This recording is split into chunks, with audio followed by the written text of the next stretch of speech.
और दिव्यांश और हंस, मेरा बेटा हंस आज लगता है कि खोया खोया सा बैठा हुआ है और उसको दिमाग में कुछ चल रहा है। मेरा हंस के दिमाग में कुछ चल रहा है। आइए जानते हैं कि हंस क्या सोच रहा है। और क्योंकि वो बैठा रहता है तो कुछ ना कुछ सोचते रहता है, तो जानते हैं कि हंस आज सोच क्या रहा है। चलिए चलते हैं। हेलो हंस। हाय। हाय। क्या सोच रहा है रे बैठ कर तुम? पापा छठ क्यों बनाते हैं हम लोग? छठ जो अभी सब लोग मना रहा है सो। हाँ। बहुत बड़ी चीज तुम पूछा है बेटा। छठ। देखो बेटा, छठ महाव्रत के लिए तो अब बहुत अलग अलग चीज़ें हैं, लोग कहते हैं। लेकिन मुख्य रूप से छठ जो है वो जितने भी घर की माताएं हैं अपने बच्चों की लंबी आयु के लिए, पति के लंबी आयु के लिए, घर में सभी लोग सुखी रहें, सभी संपन्न हो, इसके लिए पूजा करती है।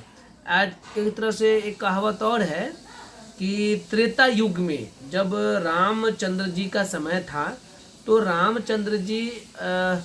जब रामचंद्र जी माता सीता के साथ अयोध्या रावण के को वध करने के बाद जब अयोध्या लौटे थे तो उस समय भी शुक्ल पक्ष के खष्टी, शुक्ल पक्ष के कार्तिक महीना के खष्टी को छठ महाव्रत करके माता सीता अपने परिवार के सुख शांति समृद्धि के लिए छठ व्रत की थी। माँ सूर्य भगवान को पूजा की थी, सूर्य भगवान की पूजा अर्चना की थी।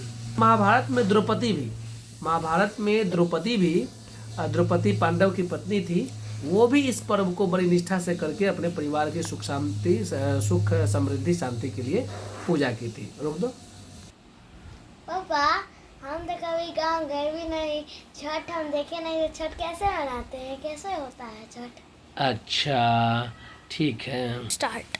अब बेटा गांव तो तुम नहीं गया था, गांव तो कभी नहीं गया, लेकिन नानी के यहाँ तो गया था, देखा था।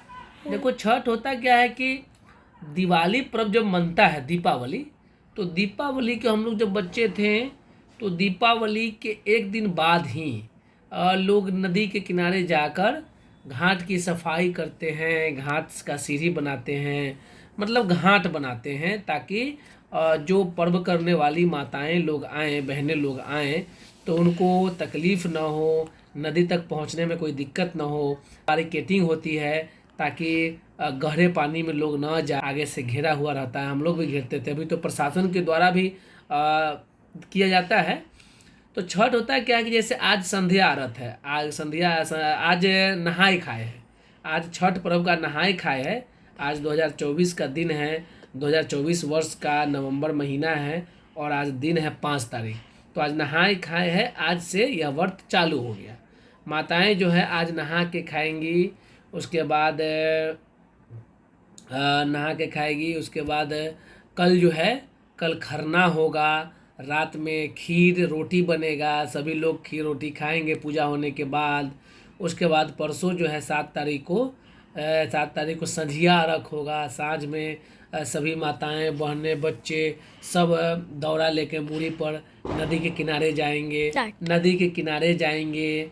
और जिन लोगों का नदी के बहुत दूर है, नदी का सुविधा नहीं है अगल बगल में, या फिर जो लोग भीड़ भाड़ से बचना चाहते हैं वह कृत्रिम नदी बनाएंगे, छत पे ही बनाएंगे या अपने खेतों में बनाएंगे। तो नदी बनेगा, उसके बाद फिर नदी के किनारे जाकर लोग सूर्य भगवान को अर्घ देंगे और फिर अंतिम में 8 तारीख की सुबह में फिर नदी के किनारे जाएंगे और सूर्य भगवान के उदय होने के साथ ही यह व्रत समाप्त हो जाएगा। और माताएं जो है 3 दिन के बाद यह उपवास तोड़ेगी, अन्न जल ग्रहण करेगी और यह पूजा संपन्न होगा। ये हम बिहार वासियों के लिए बहुत बड़ा पूजा है, बहुत बड़ी पूजा है। बड़ी निष्ठा के साथ, बड़ी साफ सफाई के साथ, बड़ा ही पवित्रता के साथ ये मनाते हैं और बड़े ही लोग खुश हो जाते हैं। ऐसा कहा जाता है कि जो निसंतान महिलाएं होती है व्रत को करती है और कई एक लोगों को तो संतान की भी प्राप्ति हुई है। पूरी निष्ठा, यानी निष्ठा के साथ ही यह पूजा करने का चीज़ है। आपका यदि किसी का अगर निष्ठा के साथ जिसने यह पूजा किया है सबको कुछ न कुछ फल की प्राप्ति हुई है। तो बोलिए जय छठी माता की। तब सब जान गया ना? और कुछ पूछ रहा है? नहीं, जय छठी माता। जय छठी माता।